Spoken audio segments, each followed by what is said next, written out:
Hello Right. and welcome to another episode of the O3C podcast, coming to you from Royal O3C Castle. I am Jonathan Dunn, and I'm joined, as always, by my oldest friend in the world. I love him, it's Chris Dow. You know you have to survive. And Hello. we are going around the world in 80 games. Here we go. Yeah. Announcements. If you've listened to this show before, you know the drill. If you haven't, you can probably guess. Little spot at the top of the episode here to ask you to support us in more ways than just listening to the show, which we do appreciate. But we also need so many things to keep the lights on here at the O3C Castle. And it is a castle. It's not. It's a chateau at best. And keep churning out the extraordinary content that we do at the rate we also do. Help us reach new audiences by sharing the podcast on your social media channels. We are at O3C Games on everything. Follow us and share our content, please. Also, if you are in a position to donate financially to the podcast, that is the holy grail of a show of support to us. It's legendary and genuinely sustains and lengthens our lifespans. Forgotten I'd written that. Go to our website, o3c.games, and on the support page there, you can find ways to give whatever pennies you can spare to us, and we will lie prostrate before your respective altars.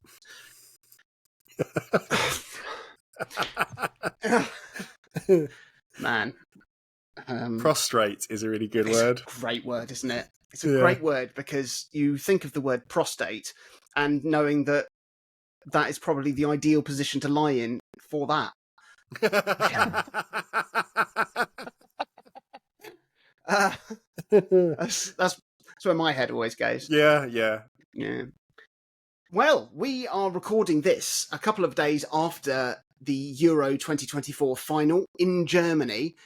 We've arrived 2 days late to celebrate the festivities of the tournament, but we have arrived in Germany nonetheless for our latest episode of our Around the World in 80 Games tour.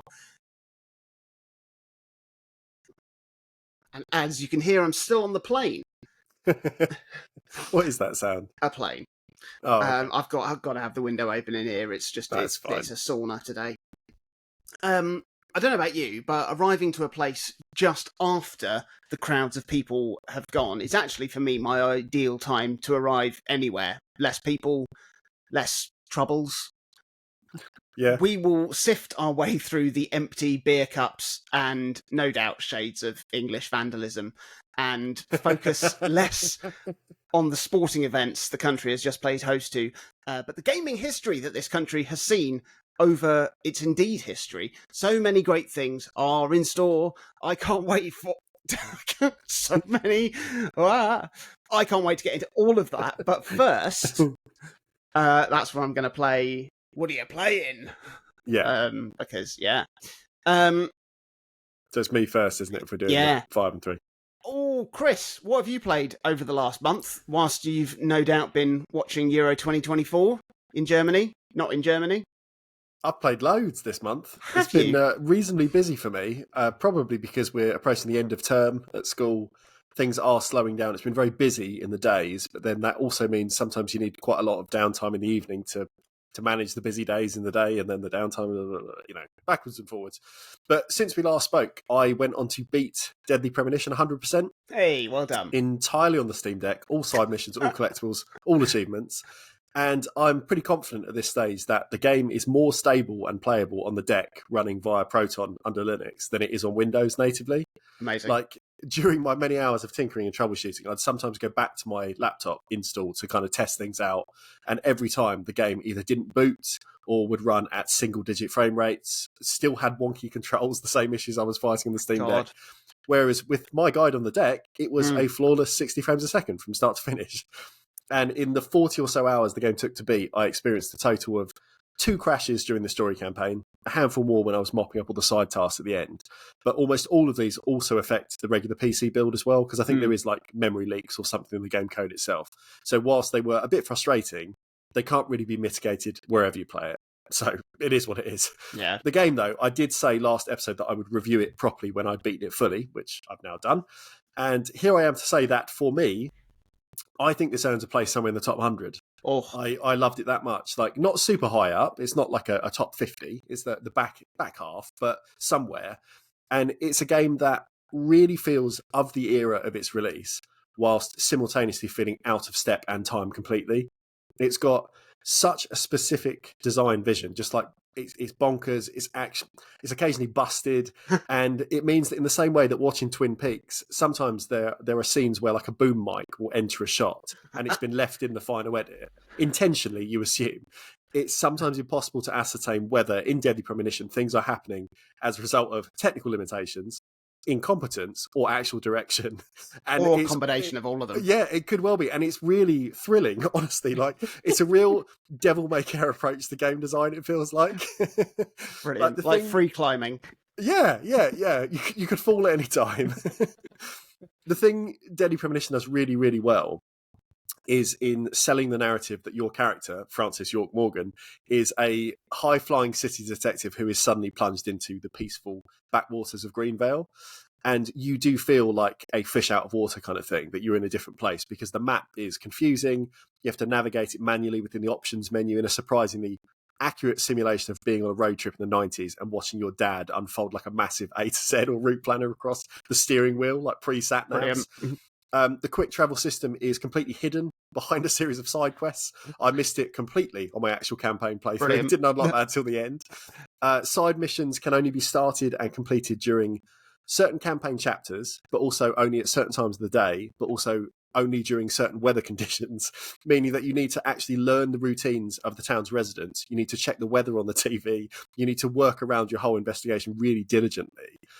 And it means that you can start and think, okay, I know what I'm going for, but I've got to remember that this character he'll be at work at this time, and he's gonna meet a friend at the bar at that time, and then maybe when he drives home, but on a rainy day he doesn't do that. And it's all these things you have to kind of bear in mind, and it can be frustrating, but it's frustrating by design. Like, it's really clearly frustrating by intention because it complements the wider narrative.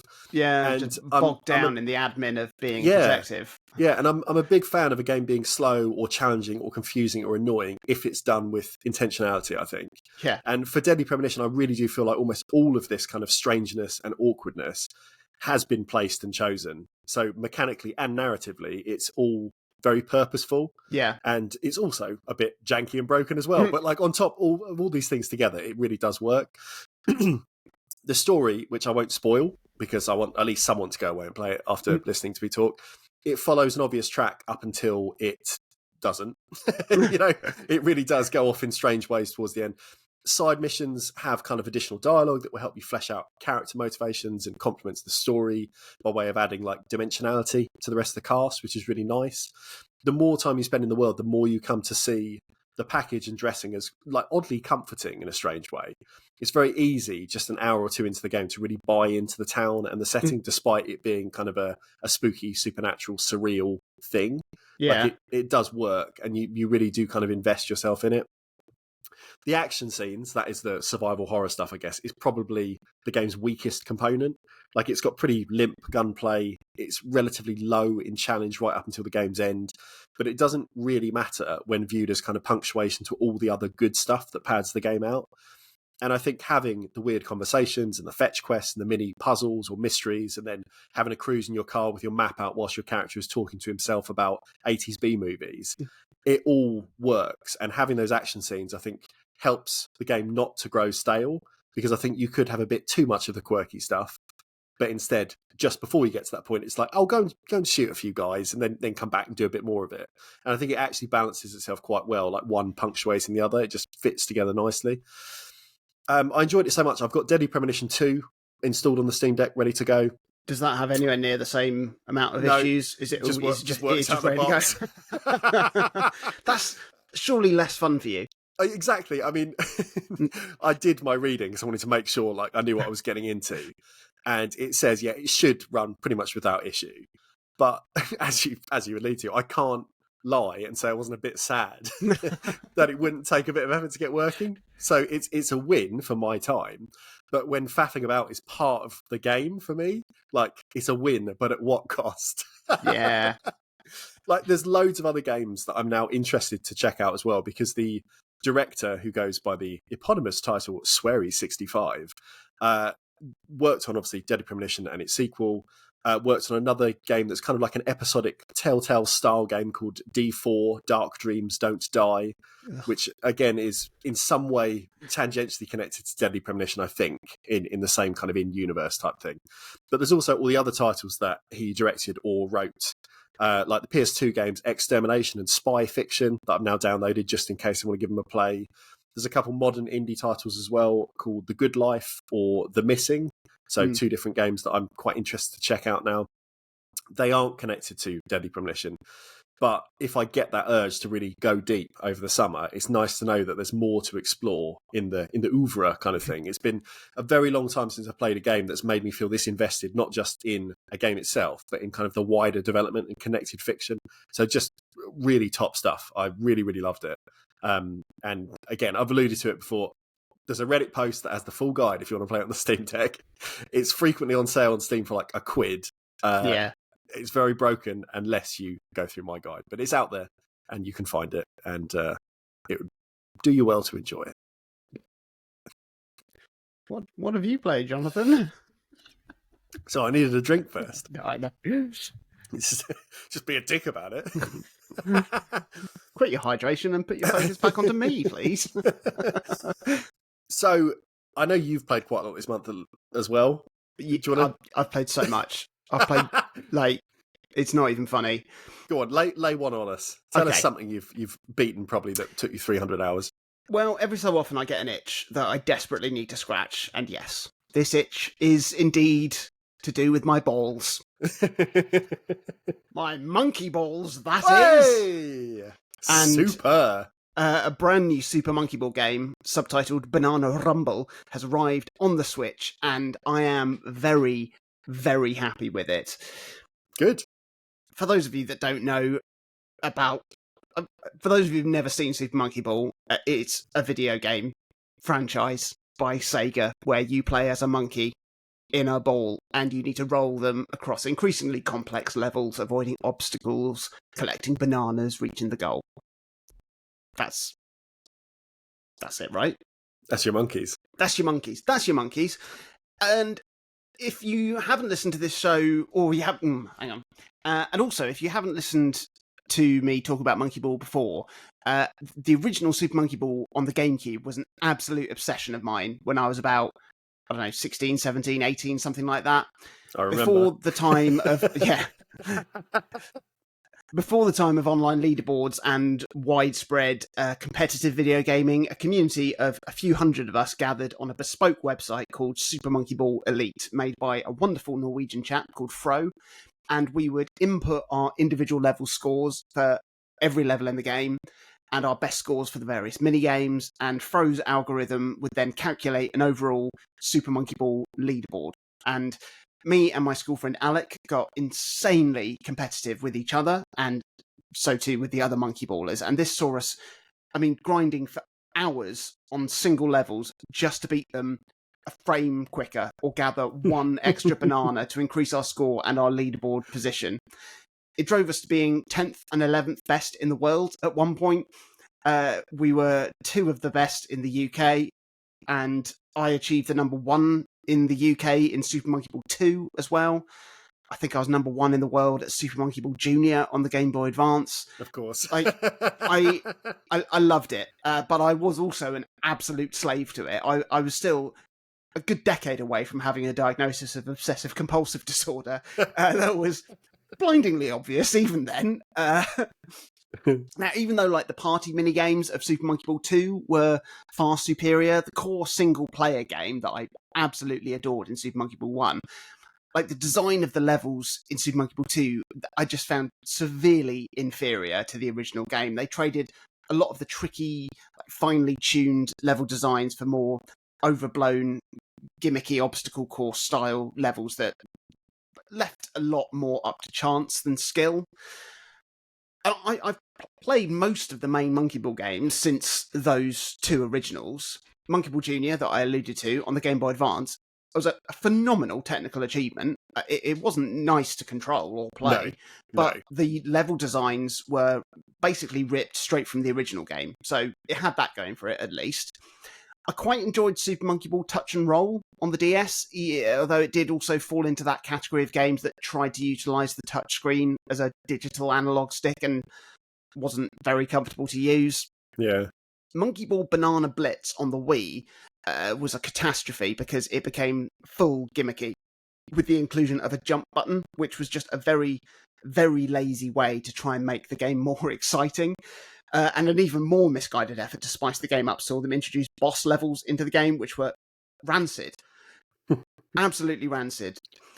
Super Monkey Ball 3D came out on 3DS. It was quite enjoyable. A really nice, smooth gameplay experience. The 3DS analog stick, did a decent job, and the stereoscopic 3D was a nice little bonus. But the level designs were just really quite bland. They were very straightforward. They had little to no challenge involved at all, even for a casual gamer, let alone, a veteran like me. I never played Step and Roll, the Wii game. Get your balance board out? With the balance board. I barely had a Wii. I never had a balance board. Yeah. I imagine it played like raw sewerage. I mean, it looked horrible to play and experience. I was barely even aware that there was a Vita game called Banana Splits. Yeah, it was all right. Much to my shame, I never played that. But yeah, I heard it was fine. But I'd long given up hope that we'd see a proper return to form for the Monkey Ball series, specifically when they remastered the Wii game, Banana Blitz, of all things, on the Switch. I was so annoyed with that. But they did make up for it a little bit with the remaster of the original 2 games a few years later. But I must say, I was not expecting the next properly original Monkey Ball game to be as flipping good as it is. And Monkey Ball Banana Rumble is by far the best Monkey Ball game since the original. Certainly from a single player point of view. I haven't touched the multiplayer stuff. I don't intend to, really. I've heard it's a bit ropey, but I don't even care. So, Monkey Ball Banana Rumble, there are 10 worlds with 10 levels in each, so that's 100 levels. And pretty much all of them are just exquisitely designed. Lots of stages really hitting that sweet spot between like the intense intricacy of the original game with the more ambitious like event stages of the later games. But I'd say it's probably like a good 90-10 split of what I would call like classic Monkey Ball level designs and the more gimmicky, sprawling ones. Yeah. But they are excellent. And when you've beaten all 100 levels, there are then 100 more extra levels, which are all basically harder versions of those original 100 levels, where they will put incredible twists and additional design challenges to overcome that make it feel like 100 totally new levels, not just playing the same ones again with thinner platforms or more bumpers or something. And some of the later hard levels are, I mean, seriously hard, on a par with like the master levels in the original game. There are a couple that I was like properly stuck on for a long time before I started to sort of see a bit of a path of how to beat the level, because my instinct is often just to be like, oh, okay, let's see if I can just like catch a little nick off this corner and hop over there and bounce off there and then bam, I'm in. Whereas like if you do approach the levels going, okay, how have they actually designed me to beat this? There is usually, like, even if it's just waiting for just a whole bunch of platforms just to align, even if it's for a split second, it is there. There's nothing left to chance. There's nothing just that's annoyingly hard for the sake of being annoyingly hard. And I haven't mentioned the brand new mechanic that's introduced in Banana Rumble, which when I read about it, I really feared that it was going to be like when they put a jump button in. But this is an absolute game changer for how you play a Monkey Ball game, because they've introduced a boost mechanic. So you can charge your ball with a boost and unleash it in a certain direction to give you just a sudden speed boost should you need it. And it's so perfectly balanced and implemented that it opens the game up in such a brilliant way without feeling like you're just breaking the game design with a lazy jump button. And there's real technique to master with it as well, because you go as fast as long as you charge it for, and you need to wait for it to recharge before using it again. So you need to find the right balance of how much speed you need and when you may need to use it again. And it's not just a case of like just simply using a mushroom or something like that in Mario Kart. Like the precision required with the direction you boost in means that you can implement it with real skill and purpose, not just mindlessly flinging your monkey full speed into the abyss. It's a fantastic addition to the game. I really didn't think I was going to be sold on it at all, let alone be of the opinion that I want that mechanic in the original game. Like it's now become so ingrained in me that if I go back to playing Monkey Ball 1, I'll probably struggle without having it to use in my arsenal, because it's become really instinctive. For those that are finding the game a bit too hard, there are some nice accessibility features in Banana Rumble 2. You can put on helper mode. If you're struggling, then it will have a little Monkey Ball like ghost replay to follow along, and allows you to rewind should you fall off and just want to try a bit again. You can even choose just to skip a level if you're stuck on it. And nicely, this game doesn't have a live system like the original did, which takes the pressure off a bit and allows you to enjoy the levels without added frustration of feeling the failure or having to go through lives running out or a continue screen or having to start a world all over again. It's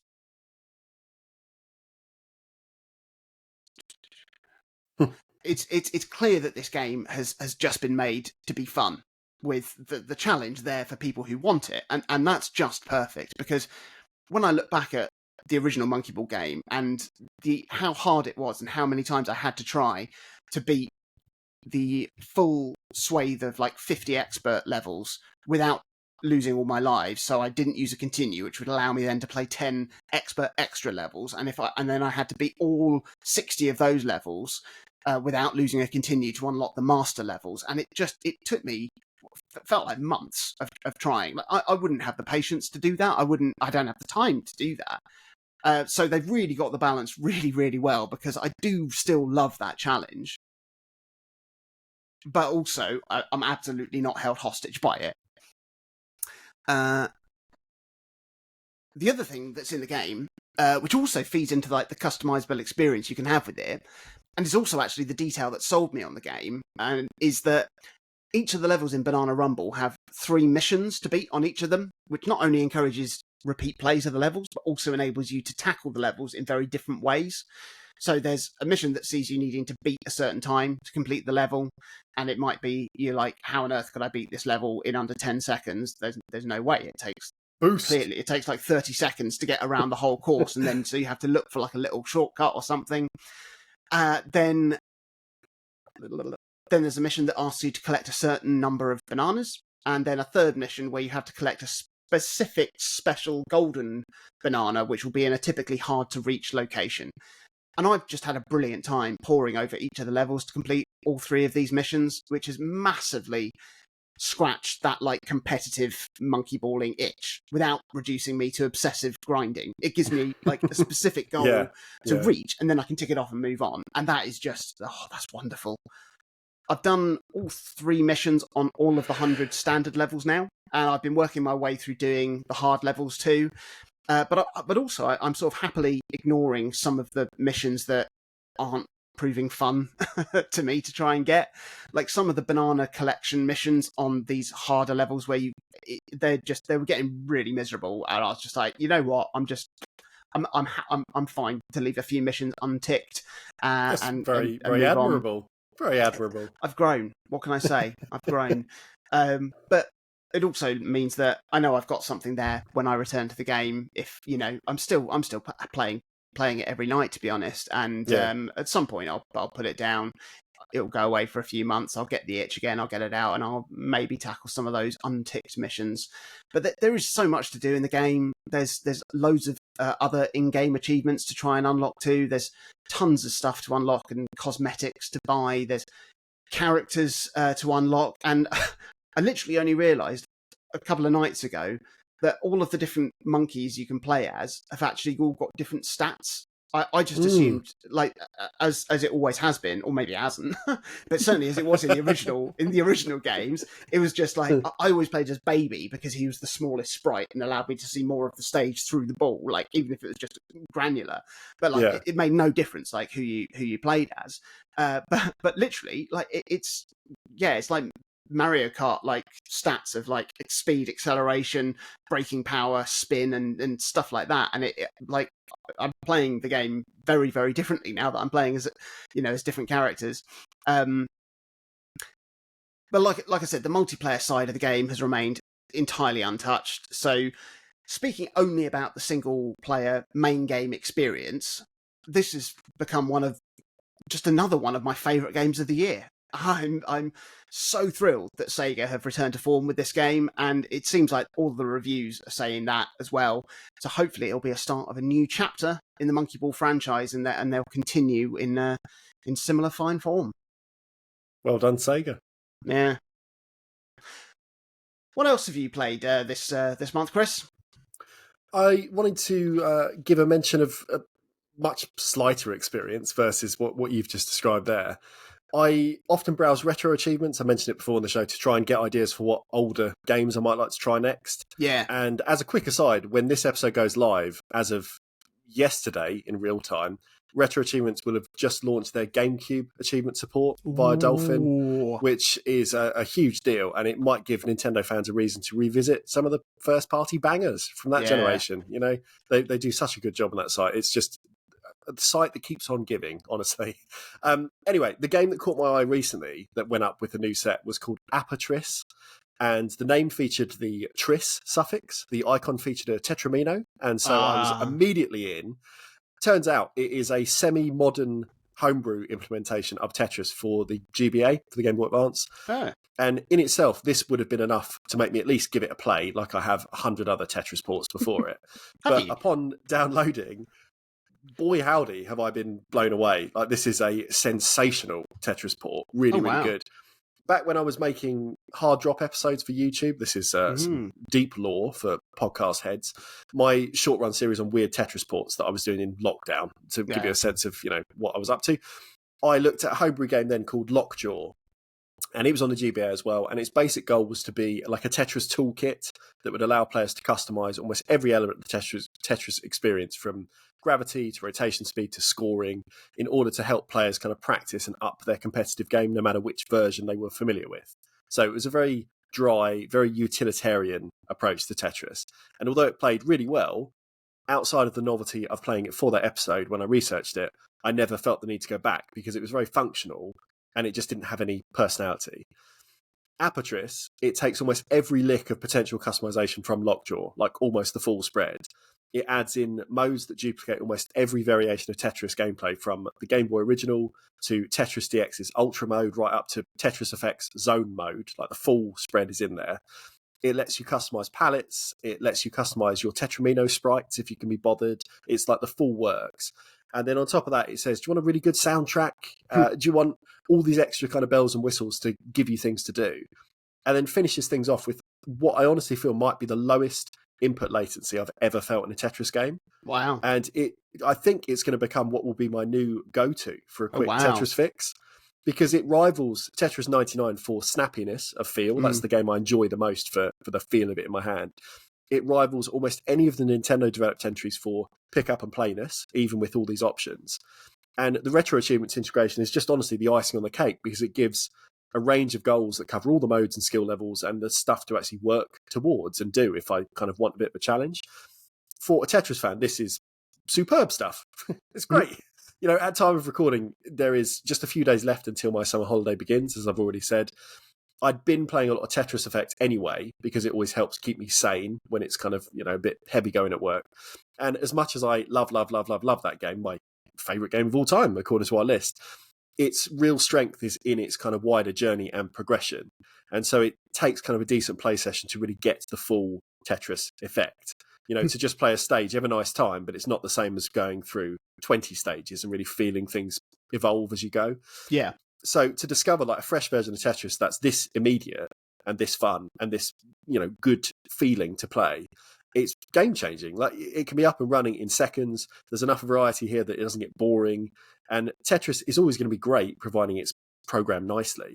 But APOTRIS is probably the most surprising Tetris kind I've played in years. Like, really shockingly good. A great find. And I'm having a truly lovely time just playing Tetris. So good. So good. Have you got another big boy to tell us about? I've got two big boys. I've got a double boy. A double boy? That's really big. It's really big. It's really big. So at the beginning of this last month, I went on a bit of a first-person shooter binge. And in honour of that, I'm actually going to present all of this next section in the first person. So I have been playing Doom 2016 and Doom Eternal. And I love Doom and Doom Eternal very, very much. That's up there with the most stupid jokes I've ever done. I think it's worth it. It was a hit. Good. So a few weeks back, we got our first look at what's going to be the next Doom game, Doom: The Dark Ages, which is Bethesda's latest installment in the modern Doom series, following on from 2016's Doom and 2020's Doom Eternal. And I played a fair chunk of Doom when the slightly miraculous Switch... Sorry. One of the things I've realised is that for doing the clips, I can't mute you. So if I'm aware of that myself. If I'm not like clacking away or something in the background, because Riverside doesn't allow me to. I can hide the video, but I can't just not mute audio. You. Okay. Yeah, right. Carry on. As you were. As I was. Where the fuck was I? So a few weeks back, we got our first look at the forthcoming Doom game, Doom: The Dark Ages, which is Bethesda's latest installment in the modern Doom series, following on from 2016's Doom, 2020's Doom Eternal, and I'd played a fair chunk of Doom when the pretty miraculous Switch port was released, and it was brilliant. And I played the first hour or so of Doom Eternal, which was such a huge sensory overload that I didn't last much longer than that. But I really got the taste for giving them both another whirl after seeing the trailer for Doom: The Dark Ages. So I got them both installed on the deck and firstly played through Doom over the course of a few nights. And it was so fun and so streamlined. It runs like an absolute dream on the deck. It looks amazing. It does a great job of modernising the original Doom formula, keeping true to its roots, but also making it just super, super slick and entertaining for a modern audience. You've still got the familiar Mars and Hell settings. You've got familiar guns to dismember familiar enemies. There's key cards to find to unlock doors, and there's stupid story tying it all together.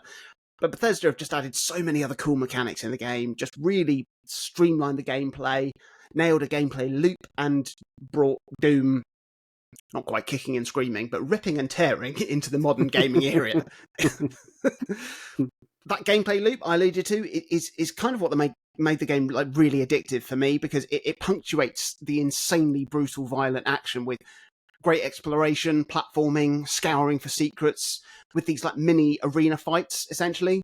Like you'll creep around some corridors, find some upgrades, a keycard maybe, head out into a slightly more expansive area and have to fight off hordes of enemies in a breathless action set piece before you'll have the area cleared, and then you're free to move on. And it's an element that actually I really loved in the Dark Souls games, which is like I knew if enemies were alive or dead, so there weren't too many surprises, because I don't really like going back to areas and finding enemies just respawned. I always feel that that's quite lazy design. And I enjoy the satisfaction of clearing a whole level of enemies in Doom and then being able to return to areas to look for secrets without any threat. And it means that I can lose myself in the action when it's happening, which is great. Like, the guns all feel fantastic. And the most amazing mechanic introduced in this game is the glory kill mechanic. Where if an enemy is stunned, you click the right stick in to unleash just an horrific, gory execution, which usually involves ripping a body part off an enemy with your bare hand and inserting it into or through another body part. And the clever thing is that Bethesda have made it an essential part of the action gameplay, not just a silly over-the-top gimmick, because enemies will always drop health if you kill them with a glory kill. So it's a way of managing your health in amongst the battle without having to step out to go and find a health pickup. And they've got another mechanic to account for managing your ammo too, which is the chainsaw, which will, of course, just rip through limbs and bodies of your enemies if you've got enough fuel to do so. And killing an enemy with the chainsaw will then see them spew a fountain of ammo drops. It's such a simple thing, really, but it means that the action in the game is just ridiculously fun. satisfying, relentlessly gory, and just entirely breathless. It's incredible. And because I had such an amazing time playing through Doom, I immediately went straight into Doom Eternal. Naturally. The First Jonathan and Dunn way. foremost, of course. What I will say is that Doom Eternal is the best looking and performing game I've seen on the Steam Deck to date. It's phenomenal. You can whack the settings right up to maximum across the board, and the deck can handle it at a pretty constant 60 frames per second. Yeah. And that becomes a certain 60 frames per second if you whack on resolution scaling, which I did. And it consistently wowed me just with how incredible it looked and performed, even when there were just a billion things going on at once. It honestly didn't feel real. Like, I guess the game engine has just been optimized within an inch of its life. Oh, it's stupid. And I remember when I first gave Doom Eternal a whirl, and I honestly felt exhausted after my first play session, which I thought was about 3 or 4 hours, but it turns out I'd only been playing it for about 25 minutes. And it was frankly too much for me.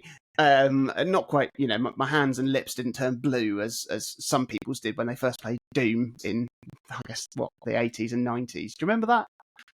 Blue lips. Yeah, like it was a thing that happened. Do you remember, obviously not going in the episode, Ali Walla at school? Yes, yeah, I was trying to think where I recognise this kind of reference to. When he told us about that, we obviously ridiculed him. But then I remember seeing like a news story years later being like, oh, if I see him one day, I shall apologise. Sorry, Alistair. Sorry, Alistair. Doom did turn your lips blue. Send my love to your children. But like coming at Doom Eternal now, having weaned myself, I guess, onto that style and pacing from playing through Doom, meant that I was very ready just to amp my experience up several notches. And fuck me, Doom Eternal expands and improves on every single element of Doom. It introduces a multitude of amazing new things and has honestly delivered what is to me one of my all-time favourite first-person shooter experiences. Wow. You've got all new movement mechanics in Doom Eternal that now see you being able to jump and boost and swing and climb, meaning traversal is every bit as important to your experience as how you're handling your weaponry, of which there are some brilliant new additions too. You now have a flamethrower, which, similar to the chainsaw and glory kill mechanics, makes enemies release armor pickups if you're running low on armor. So you've got another stupidly brutal element at play in the heap of battle to keep you going. Shit, I'm shot. Glory kill. Oh, I'm firing blanks. Chainsaw! And then, oh god, there's like a rocket incoming. Flamethrower. It's just, it's so dumb. And it's so stupidly fun. Like, it's, genius combination of mechanics. The exploration side of things in Doom Eternal is vastly improved as well, even on the fantastic foundation of Doom. The levels are now much, much bigger, more expansive, helped in part by being able to link larger sections of the map to each other through these new movement mechanics. And also, when you get towards the end of a level, you unlock the ability to fast travel to certain spots on the map to make it even smoother to go back and trawl through the level for secrets. Mm. And you really want to find all the secrets because the upgrades are fantastic. And this is helped by the introduction of essentially a hub world in between levels. So your Doom guy has I never actually worked out if it was a spaceship or a castle. I think both. And it's Space in orbit. Castle. Yeah, Spartle. Yes. And you go back to that. I mean, not quite after every level, depending on like how the story dictates it. But you return there several times throughout the course of the main story. And then in there, you can spend various upgrade points to improve aspects of your arsenal and abilities. You can view all of the unlockables that you've found, like the vinyl soundtracks. They're then mounted framework around on the walls, and then there's like a display of like your bobblehead figures that you've collected. You can read through the lore entries you found. You can go to a training ground. There are secrets to find in your hub as well. And then you can also manage how you replay certain levels when you want to go back and unlock more things. And the later you go in the game, the more tools you'll have at your disposal to help you find all the secrets. So you'll upgrade your map system that will then sort of show various things on the map, and it means that you can revisit a level, and it's very, very quick and easy to see where things are, and then you have the fun of trying to figure out how to get to those things. And another thing is you also unlock in-game cheat codes, so that you can then apply those for when you replay through a level. You can't ever put cheat codes onto a level you're playing like in the main story. But it means that if you want to take some of the pressure off, or just enjoy being a stupid one-man army and ripping and tearing through previously, hard bosses and enemies, you can just whack some cheat codes on and just have a great time just playing through the level. And it's how I did it, to go back and find all the secrets and stuff. Just give the crab a gun. Basically, give the crab a gun. That's what we've learned now 2 months in a row. But everything in Doom Eternal is gamified. Like, it reminds me of Resident Evil 4 in that respect, which presents a really cool horror story and good action and all of that stuff. But it doesn't ever forget that it's a game, and it needs to be fun at every opportune moment. Like, in Doom Eternal, in order to upgrade your guns, you need to fulfill certain objectives, like, I don't know, like kill X amount of enemies with a certain mode of a weapon. It's not just find 3 more upgrade points. It's all finding the most fun ways of doing things. And there are always objectives to fulfill, to unlock stuff, forcing you to then experiment and try out just different ways of killing things. And there are like special arenas hidden in certain levels. And hang on. There are certain like mini challenges in certain levels as well. There's always one which will just be like you'll find like a hidden totem or something, and then you'll have to fend off like an array of enemies within like a certain time limit. And that's just fun to just have like just a quick little arcade burst, in the middle of a level. And then there's also, I think there's 6, it could be 8, I can't remember. But there are these like super special arenas where they'll be really, really hard. And if you beat those, you get a special key, and then you put a key into a lock in your hub world. And if you manage to do all of them, you unlock a super, super secret special weapon, which is basically alternate mode for the BFG gun. And it's just like, rather than just unlocking that at the end of the game or being given it, it's like, how can we make this fun? How can we make it feel like you've earned this? But how can we make you want to earn this because it's so much fun? Like, the story is probably never going to be the main draw to a Doom game, but the story in this game is genuinely really, really good. It's developed so many sides of the lore that had just never occurred to me before, and actually sparked then an interest to read more into the overall lore of this universe after I'd finished the game, like thinking about actually how the mythology works of like, is it actually hell? Is it like an afterlife? Is it another planet? Is it another like plane of existence? What, and then how do all these key sort of figures that have sort of threaded through, how does that all work? And it's some really, really interesting and very, very cool stuff. All in all, Doom Eternal was just insanely fun to play. I could not stop playing it until obviously I'd completed the main game, but then gone back and found all of the secrets, unlocked everything, because it was just so goddamn fucking fun. Like, it would 100% be in a revised top 100 games list for me, and almost certainly in the top 50. It is an unbelievably fun game, and I cannot wait to get my hands on the next game. Like, it's so good. It does make me wonder, though, how Bethesda can develop a game that feels this good to play and still make really bland gameplay experiences in stuff like Fallout 4 and Starfield. It's like, did you not talk to each other? No, I don't know. It's mad. It's mad. I suppose it's all just different gangs, isn't it, within the Bethesda banner. Talk to each other. Yeah, I mean, they should. Like, there's even stuff with, like, it's not quite like mech suits like you have in Fallout 4, which just didn't really work for me. But there are some modes where you basically take over, you possess some of these larger sort of hybrid robot demon things, and it's akin to what it's like to sort of jump into the big mech suit in Fallout 4. And I was like, there we go. This feels good. That's how you do it. I mean, there is form for this stuff, not from Bethesda, but if you think about like Breath of the Wild and Tears of the Kingdom, Nintendo went, "Oh, we're doing a big open world game." I mean, Monolith Soft are just down the hall, aren't they?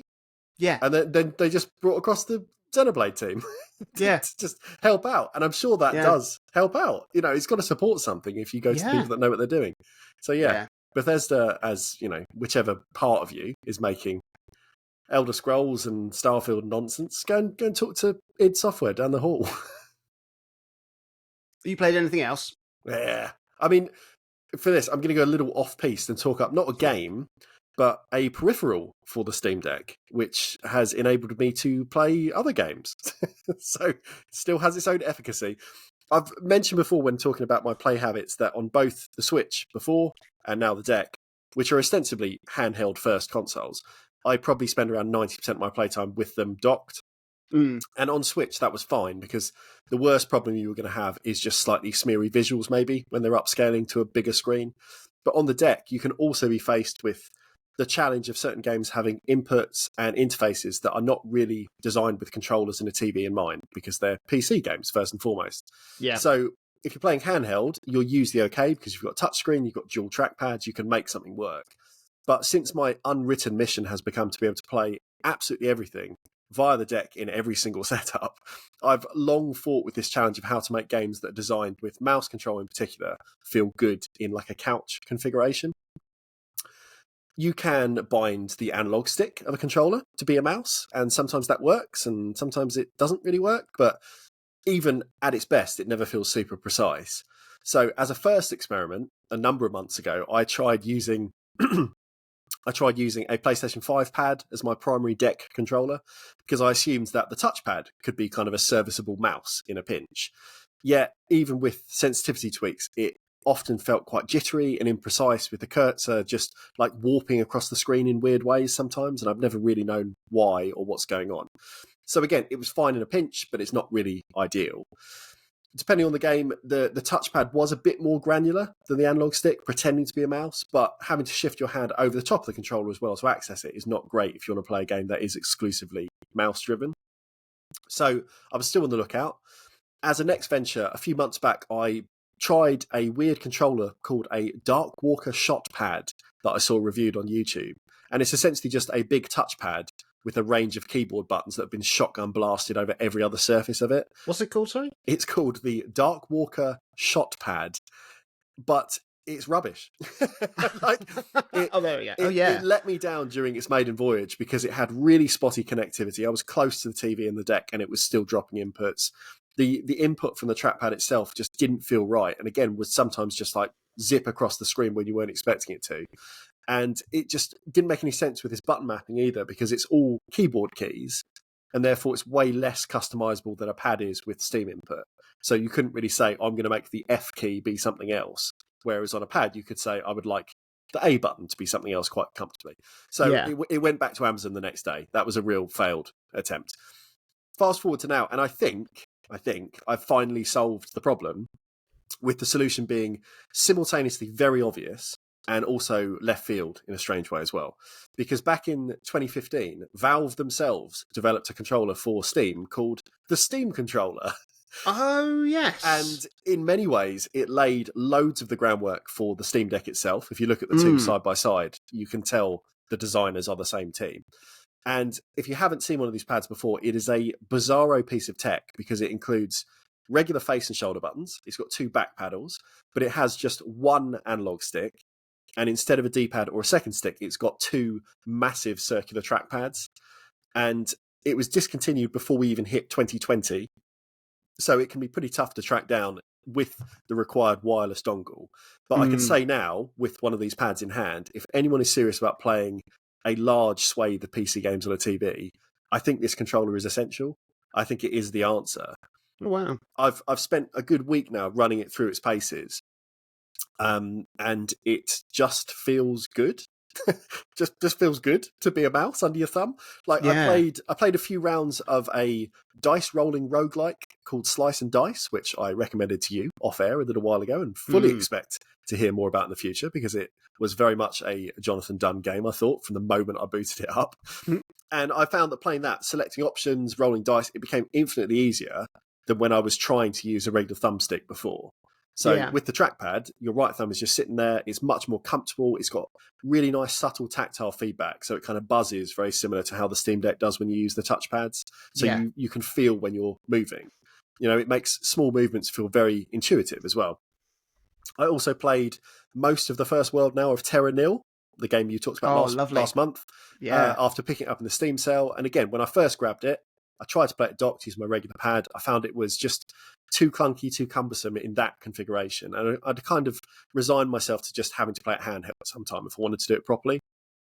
But here, with the Steam controller, it just clicked. And I was able to more precisely terraform the land and bring life back to my little arid desert plains. And whilst the analog stick before was kind of, again, serviceable, you could move your cursor around, having it set up like this, the analog stick instead becomes the camera control. And then it's your right thumb on the trackpad that is your cursor. And it just feels right. You've then got the back triggers, which can be your left and right click. It just sits nicely in the hand. The game I've played the most, though, with this new controller has been the legendary casual game and time sync, Fairy Solitaire. I love this game. Like, I really, really like this game. I sat down on Saturday evening with the Steam controller in my hand at about 8 p.m. Georgia was out at work on a sleep-in, so she wasn't coming back that night. And with a blink, suddenly it was close to midnight. The sun had long set. My eyes were hot from tiredness, but it was such a breeze to play with this controller because the acceleration of the trackpad is just perfectly tuned to allow micro and macro movements. It just lets your cursor zip across the board really easily to chase runs of cards. There are some absolute sickos out there who will insist that this controller is the best for every genre in the world. And, they would say it's mixing the convenience of a regular gamepad with the customization and precision of a mouse and keyboard setup. But for me, I think it's very unlikely that I'm going to start evangelizing it to that extent because I still have 30 plus years of console muscle memory coursing through my little fingies. So, I'm not going to do that. But knowing that I now have a viable option for a whole range of previously inaccessible games to play on the sofa is really exciting. Like, again, in the sale recently, I picked up the whole Command & Conquer Ultimate Collection because it was about £6. I've got a billion other kind of real-time strategy games in my library from sales and bundles gone by. I've got a whole spread of like Match 3 and Bejeweled likes that are good fun to play, but they always feel pretty guff with a regular analog stick. There are even some like twin stick shooters developed for the PC that expect you to be using WASD and a mouse as your second kind of, twin stick. And for that kind of thing, I'm really interested and excited to see how all of these genres translate to this hybrid controller. There's just an awful lot to explore. Very exciting toy for someone like me who just likes fucking around. Yeah. It's really tragic that it's been out of production now for nearly 5 years. Because I would recommend anyone who matches my Steam Deck use case, being that they like it docked, they like to sit on the sofa, they like to play games like that, to consider trying to find one, like on a marketplace online, before they become completely inaccessible. Because, everyone that gets damaged, that's one less in the pool forever. Yeah. So it's absolutely worth checking out and seeing what you can find. They got several in stock on CEX online. Well, it's not bad. How much do they charge there? £72 for them for an A condition one with the dongle. So that's what you need. I mean, I lucked out with eBay. I found one for about 50, so it was cheaper than that, and it was kind of an investment. I thought that I could sell it on if it was no good because I knew the market rate was a little bit higher. But it's been absolutely worthwhile for me. I've really, really enjoyed playing some of these games, and Fairy Solitaire. Ooh, what game! Have you ever played Solitairica? No. Am I going to enjoy that as well? Oh my goodness, yes. Get Solitairica. It is brilliant. Oh boy. Okay. Yeah. It's available on everything. I picked it up and started playing it again on iPhone, but it's got a really nice console version. And it's cheap as chips, and it's really good. It's really good. But I've been really surprised when I've played games on the Steam Deck because I play it 100% handheld. I don't even know where my dock is. I've got one. It's somewhere. I like the last time I used it was when I was faffing around with like the Linux side of things because I could plug a keyboard in and it made it a bit easier.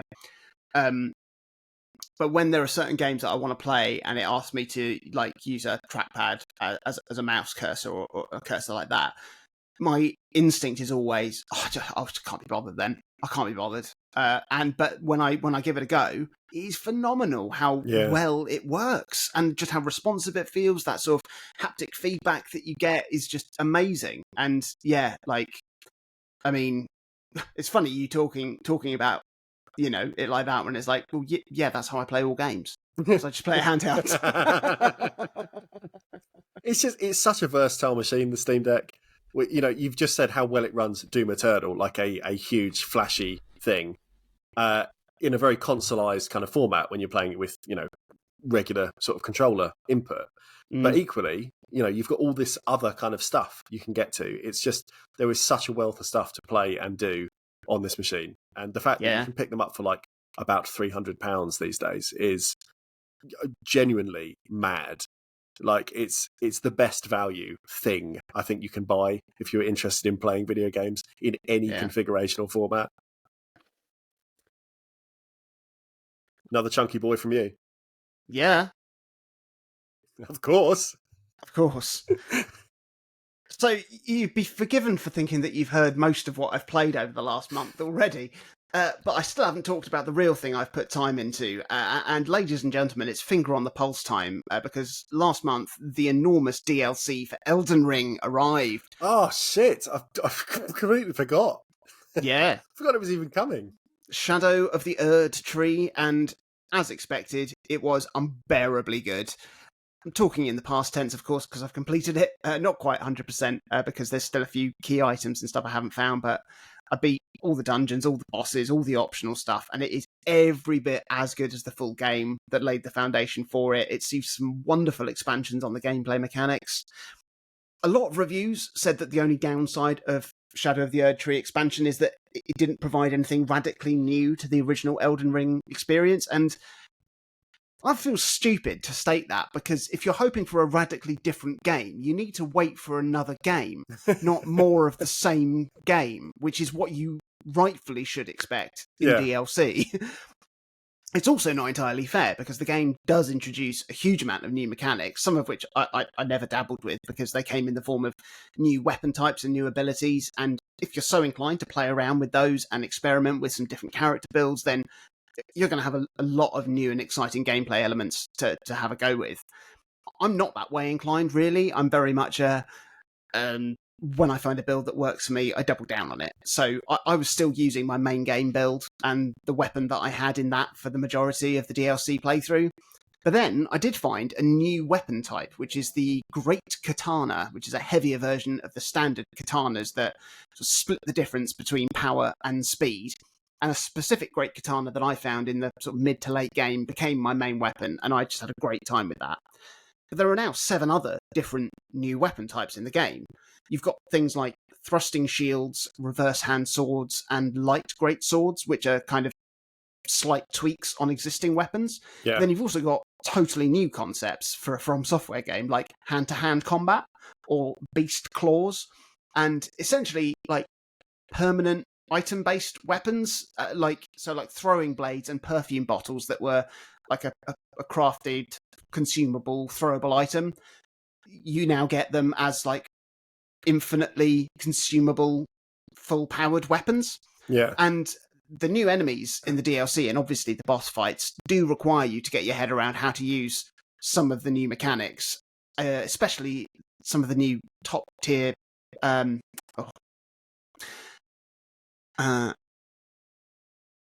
especially, well, one of the things you craft a lot of in the game are essentially different types of bombs, but they're crafted inside jars, so they're jars.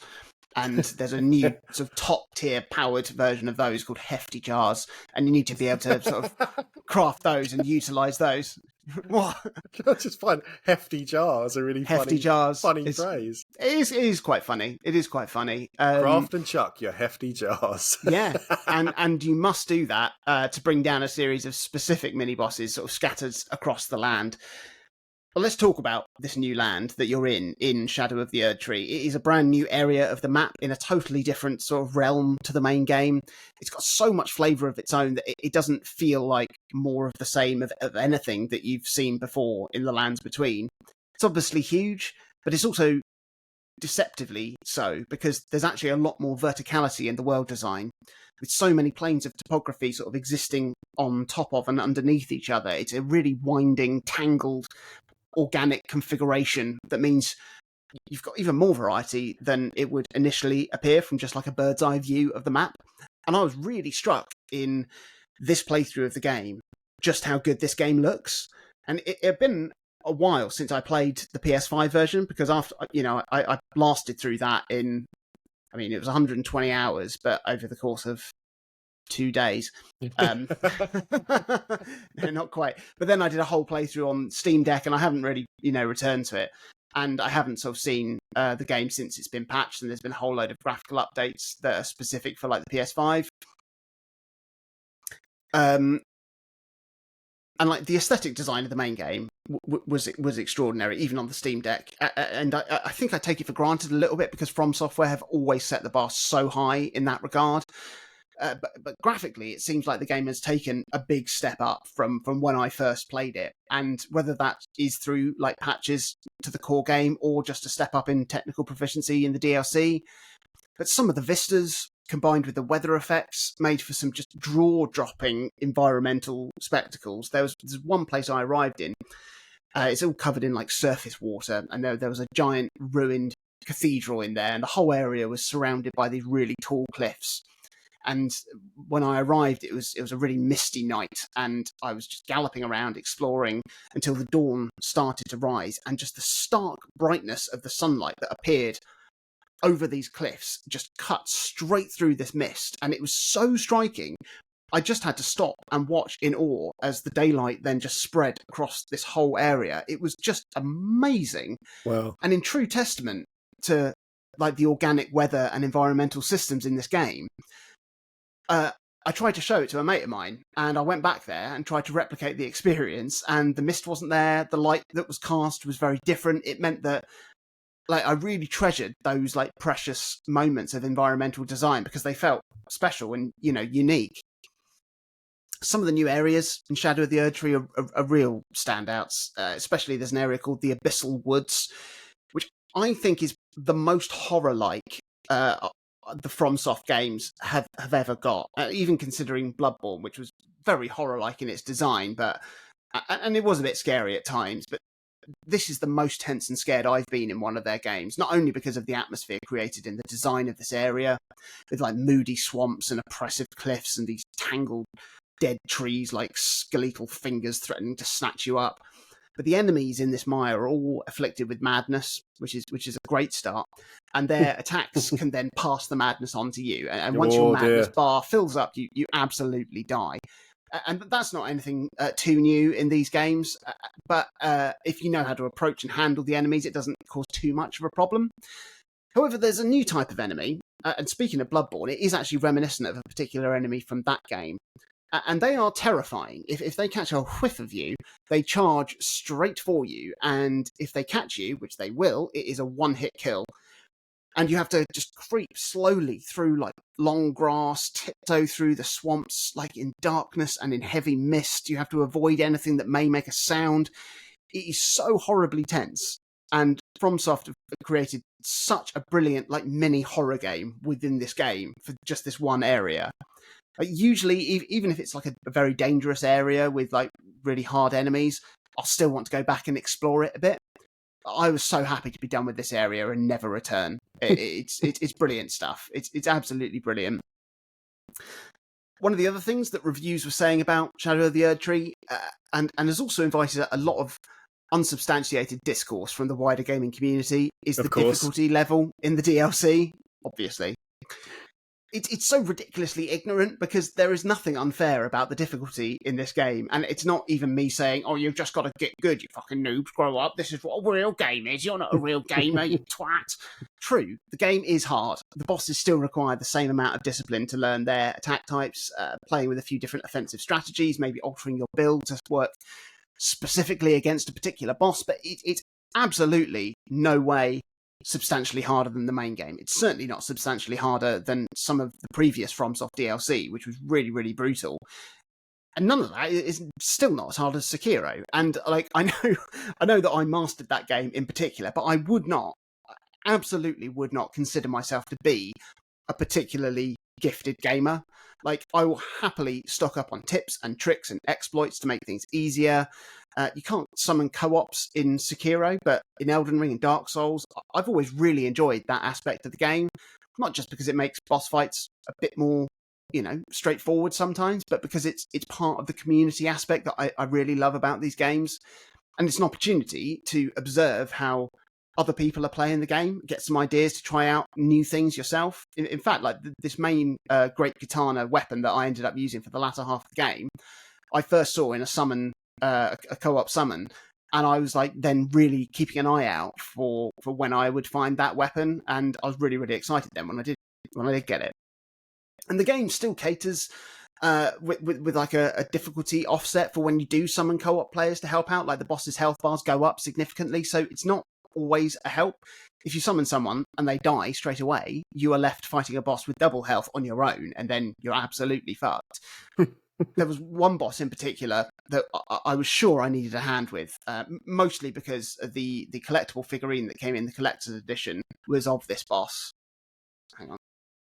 There it is. And the collectible figurine of a boss from the main game is the hardest boss in that game. So when I saw this boss in the game, I was like, I'm just gonna summon some co-ops, and I successfully summoned the incredible Let Me Solo Him player who made a name for themselves beating the hardest boss in the main game, Melania, totally on his own. And I was so thrilled that I finally had a chance to see him in action firsthand. I was absolutely, not just because I wouldn't have to worry about the boss, but it was just like, this is amazing. It's like meeting a celebrity, Yeah. He died within seconds against this one boss. Oh, wow. Still in his practicing stage. It must have been, because it was like, the second day the game had come out.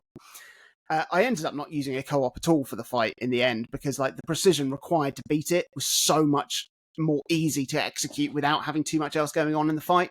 Yeah. But the other thing about the difficulty in the game is that From Software have actually balanced the DLC incredibly well to cater for the fact that you could start playing the DLC when you're level 50, or you could start it when you were level 200. And of course, they don't want the players who have grinded for years to maximise all of their stats to just be able to waltz through the new content.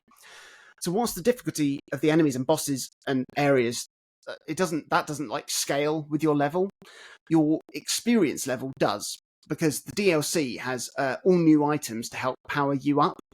So you can still level up in the usual way to increase your base stats, but then you also find an amount of a specific item, which then increases your overall attack and defense, sort of exponentially, because it times by a percentage your base stat rather than just adds to them. Yeah. So players who think they're over-leveled from the main game will have a nasty shock thinking they can just blast through the new stuff, even if they then return and do some grinding to level up another 50 times. That's not how it works. It's a brilliant design decision because it levels the playing field beautifully without breaking anything. And I found, like, within starting the game, I found this wandering, like, aggressive NPC right near the start. He flattened me a dozen times just before I like gave up and went elsewhere. And then after I'd leveled up my Shadowtree Blessings a few times, that's the item, I returned and made mincemeat of him. And this is exactly how you have to approach all FromSoft games, which is if you can't overcome an enemy, either you need to practice or go somewhere else for a bit to level up. And it's brilliant that they've managed to retain this balance and this element of the game in the DLC, given the immense multitude of variances that the community will be approaching the DLC from. Yeah. It's absolutely extraordinary. There were some bosses that were, I mean, insanely hard. And I beat the final boss with the help of a co-op summon who attempted to do it on his own. It wasn't the actual Let Me Solo Him. And he had voice chat on, and he just spoke to me through the controller, because that's where it comes out of. Yeah. He said, right, I'm serious, man. Like, don't you dare come near me. Just stay back. I mean it. Stay back. And unless, of course, I'm dying, and then come in. But just stay back. Just let me do this. I can do this. We went in, and he said, Just you need to look out for this one attack. When he jumps up and it goes this color, then you just need to run as far away as you can because it will kill you. It will kill you. So you just need to run and dodge that. Because if I died, obviously the fight would end and he'd be more angry apparently. And then I stayed out of his way. He was taking the boss down. He was doing very well. And then this big attack happened. And I consumed a potion that would automatically save me from like a killing blow, and I didn't dodge the attack because it was huge, and I just but the potion, the ability that I had saved me, and it killed him. And then I just heard him as his avatar was fading, just through the controller, going, "Fuck! I'm so shit at this game. Fuck! I'm so sorry, man. I am so sorry. I am so sorry." And then gone, it's gone. I saved a replay of the fight, and I was desperately hoping that somehow it had saved like the voice chat, so I could keep that, but it hadn't, unfortunately. So you have to make do with the anecdote. So I had to then fight. I was left to fight the last phase of this boss on double health on my own. It helped the fact that I still had like 12 health potions because I hadn't used any in the fight, and I did actually manage to beat him. So I was very pleased with that, and it felt like such a brilliant experience that I didn't feel shortchanged by the fact that I'd beaten him with the help of a co-op. It was just like that was a fantastic event. It was brilliant, and I wouldn't have got that if I just played on my own and got really annoyed and really frustrated, and ended up getting good and beating it. So it was fantastic. It took me about 35 hours to beat the full Shadow of the Erdtree expansion. Big boy. I know, it's as big as any of the Dark Souls games on their own, Yeah. It saw me take on all of the main story, the final boss, the optional side quests and bosses. I hoovered up most of the leveling up items. I'm still shy a few of them. I wouldn't say that it makes Elden Ring an overall better game, which is difficult to do with a perfect game, but it does add a wonderful amount of new content that deserves its place in the game. It fits brilliantly. It offers up some extraordinary gameplay, some of the best world design, creature design, and aesthetics you'll ever see. It's stupid. It's too good. It's unnecessarily good. Like, it doesn't need to be as brilliant as it is to be the best. It's showing off. It's dreadful. It's incredible. I love it. I love you. Well, that's massive. I've got a tiny little morsel. Do you know what the mad thing is? Yeah. About all this gaming I've done, there's another game that I've put more time into that I haven't even mentioned. Deary me. A tease for next month. Deary me. Yeah, I'm not well. So, I'm here to offer this month's Playdate update. Wait, do I play the...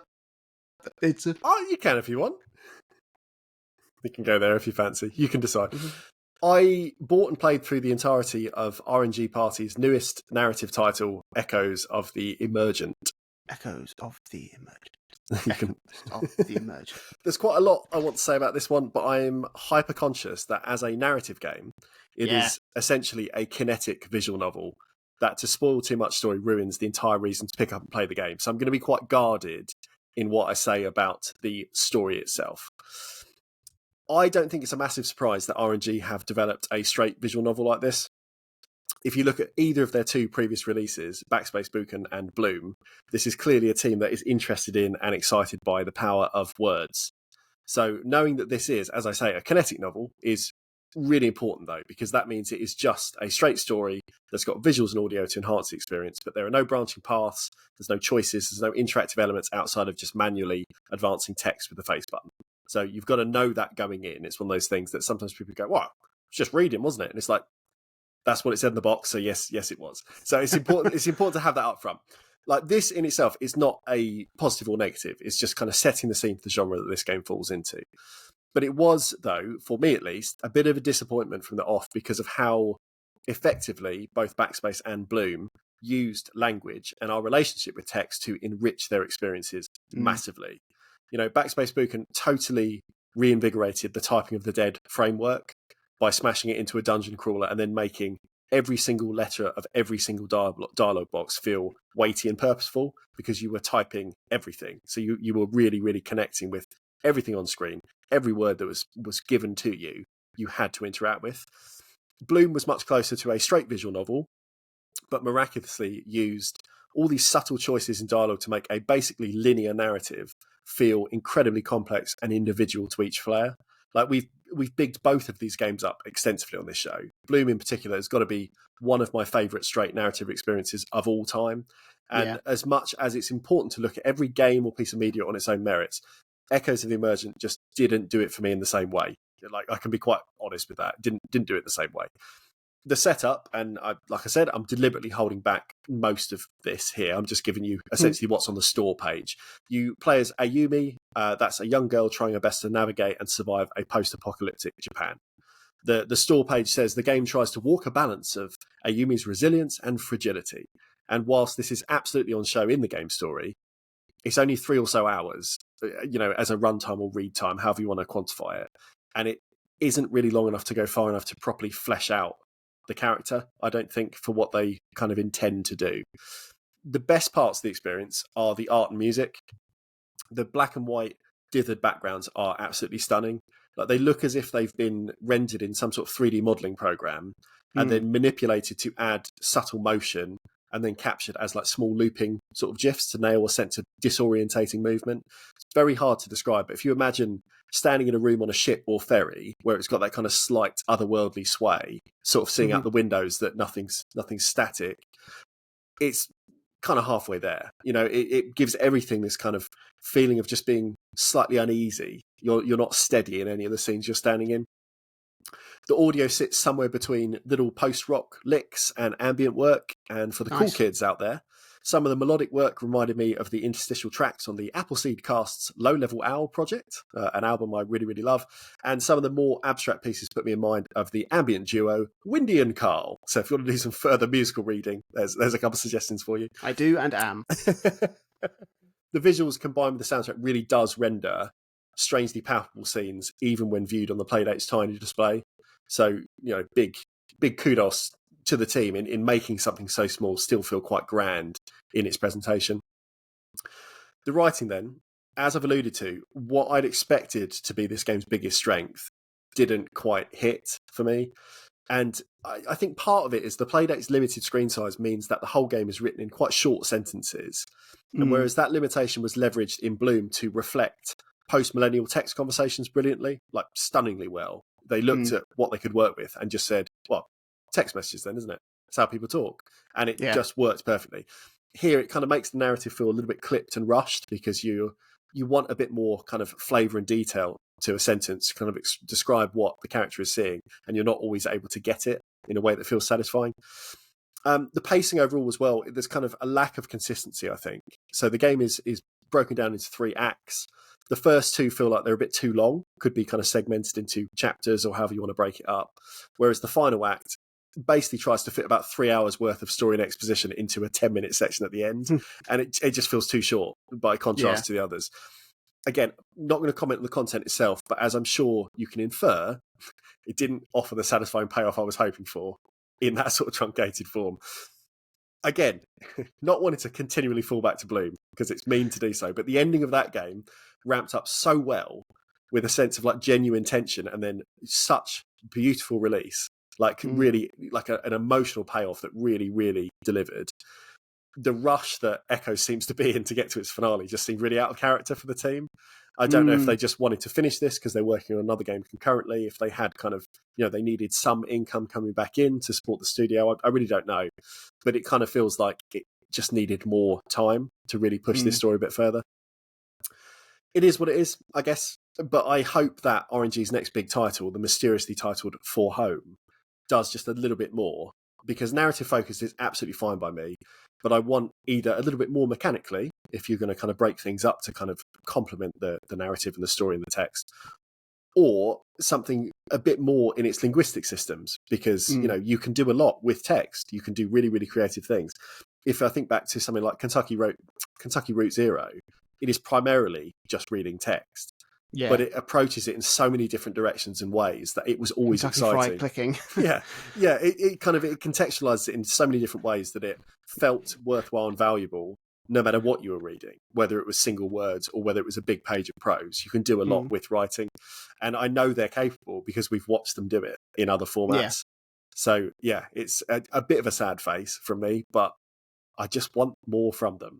You know, I still love the team. I just want to see them really, really deliver again. Yeah, that's what you'd write as a teacher, wouldn't it? Be like, yeah, absolutely. Not your best work. Not I know your you're capable of more. Yeah. End of year report, sort of saying. Yeah, absolutely. Didn't apply themselves quite as much this year. But yeah, a rare miss, I guess. But, you know, it is what it is. Just disappointed. Oh, should we go to Germany? Should we go to Germany? Let's go to Germany. Oh, we're in Germany. It's taken us a while to get. I reckon, in the time it's taken you to listen to this point in the episode, you could have flown to Germany. It's not that far, is it? Really? It's about this long to get to Denmark. So yeah. Let's get straight into it. Do you want to know some facts about Germany? Of course. There are more zoos in Germany than any other country in the world. Germans drink over 2.5 billion gallons of beer a year. That's a lot of gallons. That's a lot of gallons, isn't it? Haribo, the German sweet makers, have a scheme where children can exchange acorns for sweets, and then they send the acorns to nature reserves to feed animals. Oh, that's very sweet, isn't it? Isn't it? Very quite literally sweet. Literally. And of course, it can only technically be known as a hamburger if it is a minced beef patty from the German city of Hamburg. Otherwise, it should, of course, technically be known as a sparkling cow splat.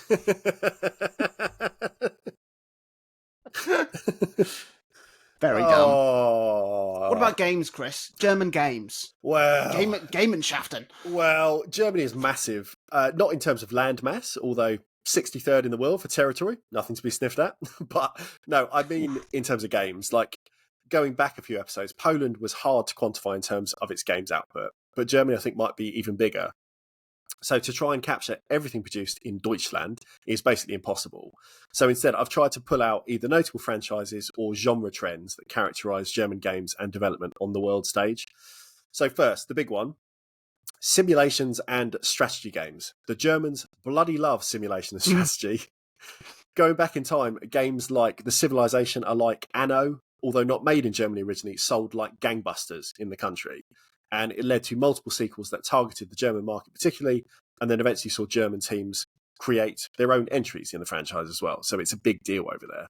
There's other strategy franchises as well, like Patrician and the Port Royale series, that are now kind of basically the caretakers are German developers. And in modern gaming, almost every one of the truck sims or construction sims or rail sims you see on PC, and now increasingly on console, are developed in Germany. For some reason, the country is seldom responsible for the biggest names in the game. So Euro Truck Simulator is from the Czech Republic. City Skylines is from Finland. Power Wash Simulator is British. But all of these games, I think, owe a massive debt to the thousands of less popular, but often more niche simulator games from Germany that had you driving forklifts or managing warehouses or cruising around in trams. You know, they are all German made, basically. Yeah. One of the biggest development houses in Germany has to be Crytek. They are responsible for a whole range of games, including the early Far Cry entries, the Crysis series that I believe we may be hearing about a little bit later, Jonathan. Maybe. Hunt Showdown, Rise, Son of Rome, all Crytek, and all based in Frankfurt. Please find an audio sample of Alan Johnson from Peep Show saying, Frankfurt, to drop in here. That's one of my favourite lines in Peep Show, because it just comes out of nowhere. It's just one of those line deliveries that I don't even know if would have been written or not. But anyway, Frankfurt. Find it, send it to me, I'll put it in. Okay. Some of the later era Might and Magic role-playing strategy games are also developed by Limbic Entertainment in Langen, Germany. Daedalic Entertainment, responsible for a huge number of point-and-click games like the Deponia series, as well as the recently critically and commercially panned Gollum game, also hailed from Germany.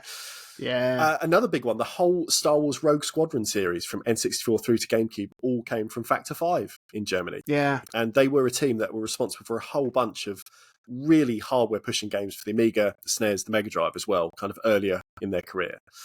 Sadly, they shuttered shortly after releasing the not great Dragon flight sim called Lair for the PS3 way back in 2007.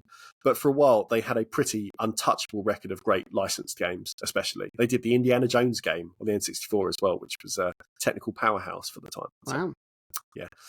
Now, another genre strangely specific to German development is the horse game. Like the Horse Tales franchise from Aesir Interactive come from Germany, and the Horse Club franchise from Wild River Games are all German born. So if you're after equine entertainment, Deutschland is the place to go. Wow.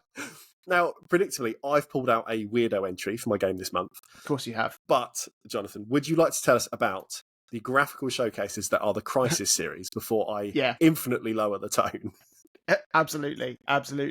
It's worth saying quickly, I did attempt to play Heroes of Might and Magic 7, which is the only one that's actually developed solely in Germany. Yeah. And it said it was unsupported on Steam Deck. It's not. You just need to play it offline, so you don't have to go through the stupid Ubisoft Connect front end. And it was really boring and poor.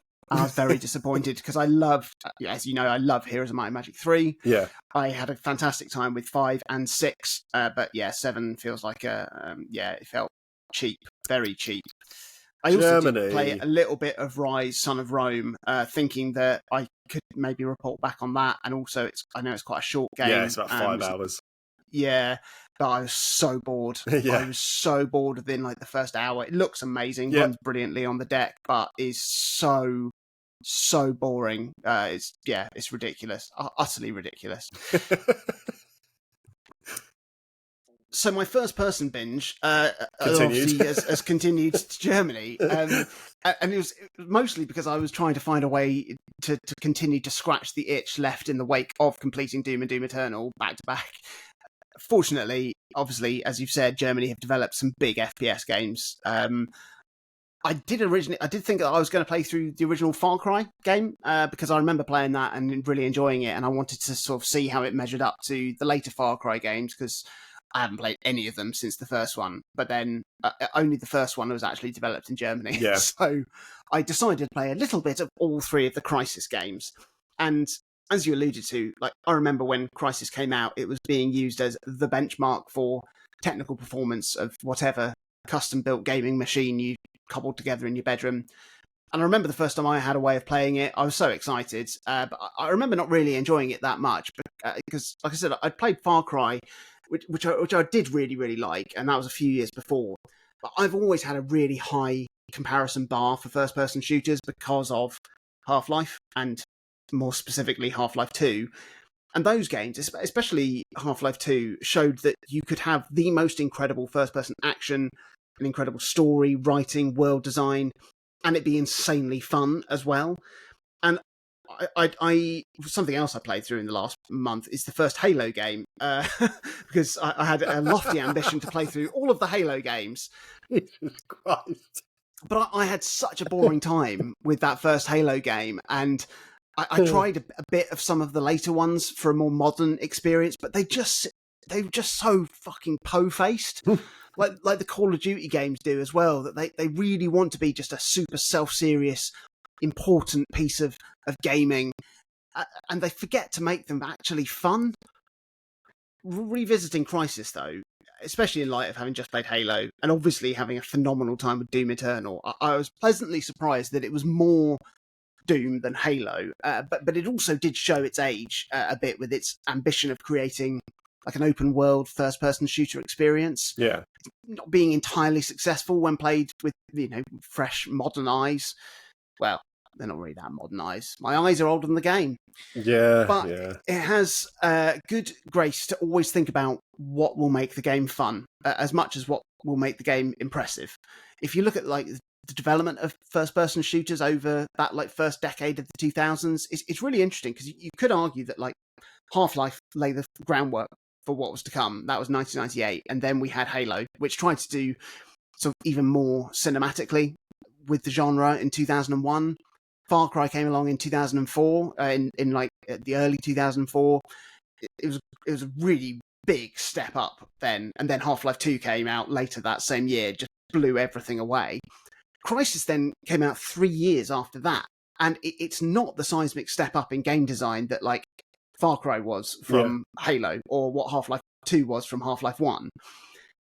Even if like Crysis was an enormous technical leap forward, but honestly, like technical performance without art direction just feels really soulless. And it's like, you know, when you see those videos like, oh, this is Mario running in Unreal 5, and it just, it loses any sense of art.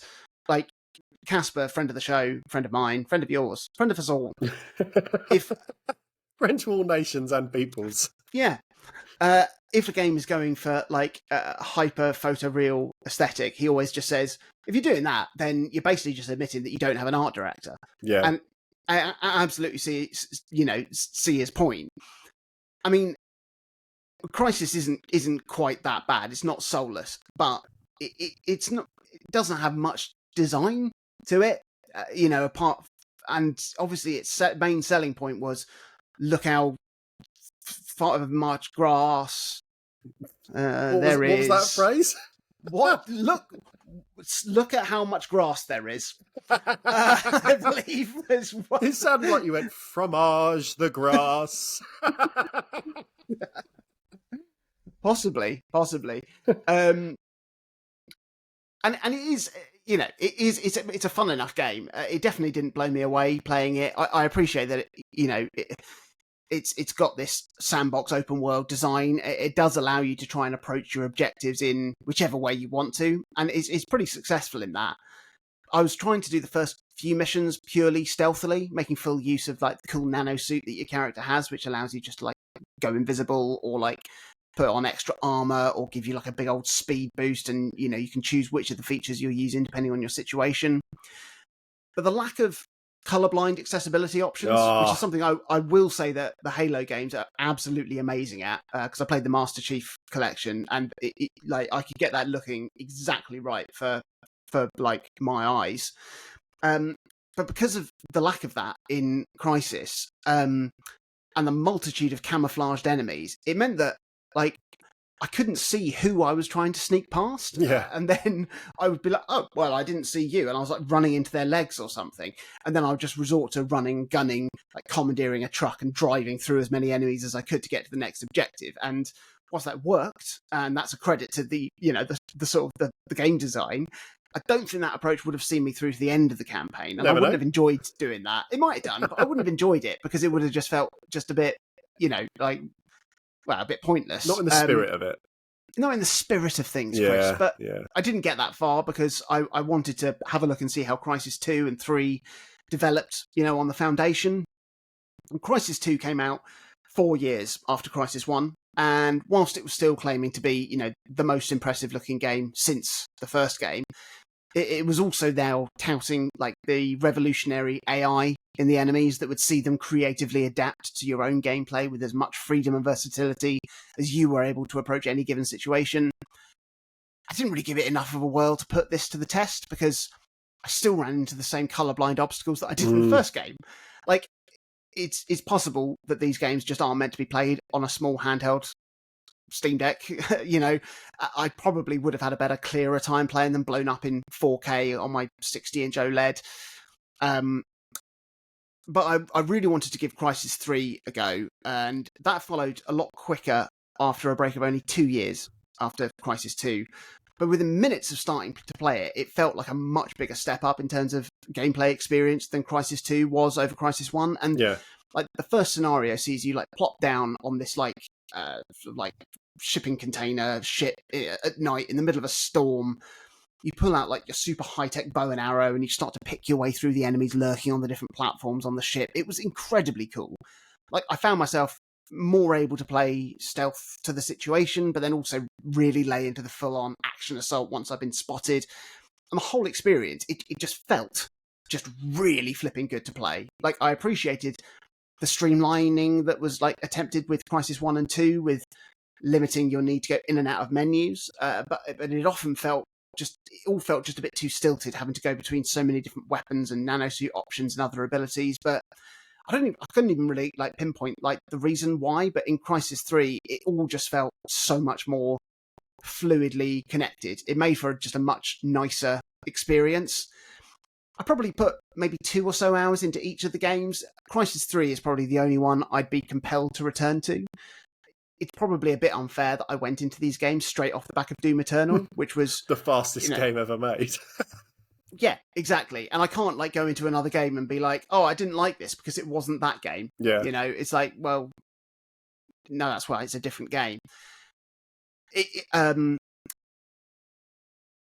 yeah, Doom Eternal definitely placed some expectations that were never going to be delivered on. But I think one of the reasons why I love the Doom games so much is that like one-man army feel of it. It's something that really jarred when I then went to play Halo, because you've got all these blokes running around after me like lost ducklings, and they weren't helpful. They were just there to try and provide more of a real-life military feel, maybe. Like, it's why I much prefer the Metroid Prime games when you're totally isolated without having other bounty hunters or members of the Federation Force sticking their noses in. Crysis also has people fighting alongside you, which it's much, much better implemented than in Halo.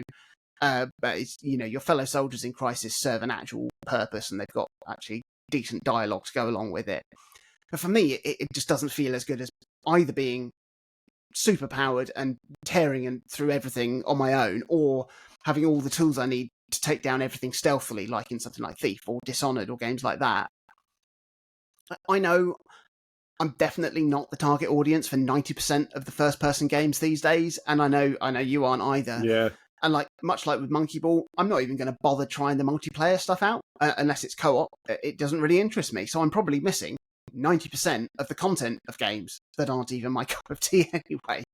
But like, I'm really glad I've got the full remastered Crysis trilogy, and I think even now, it's been like a few weeks since I finished Doom, I'm more in the mood for something more slower and considered like the Crysis games. Yeah. So I may pick them back up again, maybe even over the next month, maybe even tonight.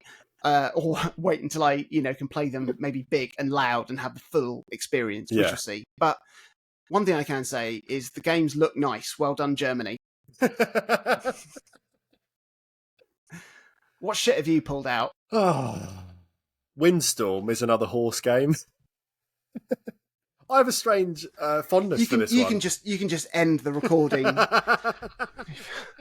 I've got a strange fondness for this one because I suffered through its Switch port back in like 2019 for some reason. I don't remember how I came across the game, but I played all of it. I talked about it on the podcast. I remember. I was pilloried by you both then, but I had a nice time. For this month, I had intended to boot it up for an hour or two, knowing that it was developed in Germany on the Steam Deck. I was going to refresh my memory on how it all worked with its kind of soft mix of open world exploration and horse care simulation elements, and then I was just going to move on. But, as I'm sure any listeners will know, because I'm broken in the head, I played the game to 100% completion. I've really had a nice time. Brilliant. Windstorm is based on a series of German language films. Windstorm, the films, or Ostwind is the German title. It's the first in a duology of tie-in games developed again by Aesir Interactive, who made one of the other horsey franchises. And it has you riding around a big grand estate atop Windstorm as main character Mika, who has managed to tame this beast that no one else has managed to ride or something. I don't know. I wasn't really checking the story. You are given a range of missions, including point-to-point races, collectathons, chasing bolted horses, delivering items to people. It's all very simple stuff. But coming reasonably fresh off the back of Deadly Premonition, having a similarly kind of low-pressure open world, doing the mop-up stuff, because I had no more zombie bits to do, I actually really enjoyed having another slice of kind of just country life. It's all very bucolic. There's no threat, there's no worry. Either you beat a mission or you don't, and you just do it again. Windstorm can't be harmed, you can't fall off your horse. The worst thing that's going to happen is Windstorm's coat gets dirty, or your hooves need a clean up. And at that point, it's off to the stables for the simulation part of the game, thank you, Germany. And you complete some simple and quite repetitive actions to brush down your horsey or hoik stones and soil out of its shoes. And it's all just nice. It's nothing special. It's a long way from being what you'd call good, but it's also a very long way from being what you call bad. And in the same way that I was strangely enthralled back when I first played it on the Switch, despite its fucking awful performance. Like on the Switch, it might be the worst running game I'd ever played, and I still got through all of it. Here, very, very smooth and nice. it was very easy to feel compelled to play through the whole thing, not have any sort of obligation, just because I was having a good time. Like, it doesn't look that bad despite its age. That's quite a few years old now. And bizarrely, I found out after I booted this up, it got an Unreal Engine 5 remaster just this year if you want to rebuy it and if you've got the specs or hardware to run it. So I wasn't playing Looks that beautiful. game. Yeah, like I wasn't playing that version. Absolutely beautiful. But even in the version I had, the older version, there's something really chill about the sun blasting crepuscular rays through the forest canopies with bird song and the clip and clop of your canter, the only sound. And I know you've said before that the opening for Red Dead Redemption 2 was slow, or so slow as to put you off playing. But the more I've thought about it and played stuff like this, the more I think maybe I'd actually be really into that sort of slow, plodding deliberateness. Probably. Just wandering about in the snow on a horse and just having a slow time. Honestly, I think I would be if I was in the right mood for it. Yeah. Yeah. And when I boot up Red Dead Redemption 2, thinking, oh yeah, no, I really want to give that game a go. That bit of the game is not the thing that I'm really in the mood to play. Yeah. You know? Yeah. I just like walking about. Just like games where you walk about. It's all I did in Breath of the Wild and Tears of the Kingdom as well. Yeah. The best bit of Windstorm for me was actually the part most people would probably enjoy least, in that it has 120 collectibles that are dotted around the entire map. They're not kind of marked on your in-game map, so you need to go and track these things down. And I just decided one evening I was going to sit down with a little map on my phone. I trotted carefully around each path on the map. I ticked them off one by one using my nice little stylus on my Galaxy phone. And it was just a lovely, calm time with satisfyingly tangible progress as I was dotting off each marker. I had a great evening. Like, this sort of game is never going to win any awards for anything, but I think is actually a really interesting representation of German development, because it's a German film, it's a German tie-in, it's an equine theme that is, clearly popular in the region, as I've said. It's got these elements that reference as well one of the biggest industry exports through its casual take on the sim genre. So it's a very German product. Crysis is a gun game, and it may well have drawn from or influenced other gun games, but gun games in some form or another have been around and are pretty much universal across the globe since games year dot. But horses, there ain't no horse party like a German horse party, I can tell you that. Famously. Yeah. I mean, the audience for this one is going to be niche, and the vast majority of players, especially big boys or girls, like both you and I, it's not for us necessarily. But if you fancy a nice time just walking about a field and collecting things and brushing your horse's hair every now and again, give it a play. Windstorm's not bad. Absolutely wonderful. There is a physical version for PS5. I might get it. It might look amazing. Yeah, it does. From what I can see, it looks absolutely gorgeous. Yeah. It's out in August. Or put it on the wish list. It is. Oh, do you think Nora would enjoy watching something like that? Probably. If it's just having a nice little walk about. It's very easy to control. There's no threat. You just have a little wander. Yeah. Yeah, she enjoyed playing a bit of Monkey Ball. Well, there you go. This could be the next game. Imagine that. Could be. Daddy-daughter bonding over Windstorm. I've brought it together for you. Yeah. That's Germany. That is Germany. Horses, guns. Ooh. Never the two shall meet. Again. Where are we going next, Chris? Do you want to have a guess? I'll give you one guess. I've got it in front of me here, so I won't lie if you get it right or wrong. I'll just be honest. You've got one shot. Canada. Incorrect. We're going to the Republic of Ireland. We're going our closest destination to home so far. Just over onto the island, as it were. How exciting! The island of Ireland. The Irish Isle. Yeah. I know I could not pull that out of my brain. The word I said toast. Hang on a minute. Is that? Oh, I've just looked up. There's a game that I fucking loved. What one? Guild of Dungeoneering. Oh, I don't know that one. Oh, it's brilliant! I'm going to get that. That's what I'm going to talk about. That awesome. It's so good. Awesome. It's got support for Mac as well. I played it on my iPad in a van driving through North Wales. I wasn't driving it. Yeah. Oh, Empire of Sin. That's an Irish game. What else we got? Um, Speed Freaks from the PS1. That was the little men running about that was a pseudo sequel to Micro Machines, oh, fun. I think. Um, Oh, no, sorry, The that very- was Micromaniacs. But anyway, none of this The is Very going Hungry Caterpillar, Shapes and Colours. on. iOS. Yep. There's Fun. there's not loads, but I'll find something. There's not, no. You'll probably, Kill Phil. Never heard of it. Oh, Empire of Sin. I don't know if that should count, really. Romero Games is John Romero of Doom fame. Yes, that's and right. him and his wife, which is called Brenda. Brenda Romero, have a studio now set up in Ireland, because that's where they live. But they are in Galway. they are not Irish. Well. So you could use it if there's nothing else. I might play that. Yeah. Oh, fun. Fun. Right. So there we go. Oh, we've gone around the world in 18 games now, and plus extras. And I cannot wait to go to Ireland next month. Oh, that'd be great. I had a great time when I went to Ireland. Brilliant time. Lovely place. Nice. If you're enjoying what we're doing, share the podcast on your social media platforms. Find us on ours at O3C Games. Go to our website, o3c.games, read our articles, listen to old episodes of the pod, look at our videos, check out the support page, join the Discord. Oh, we'd love to hear from you. Same time next month? Yeah, I reckon.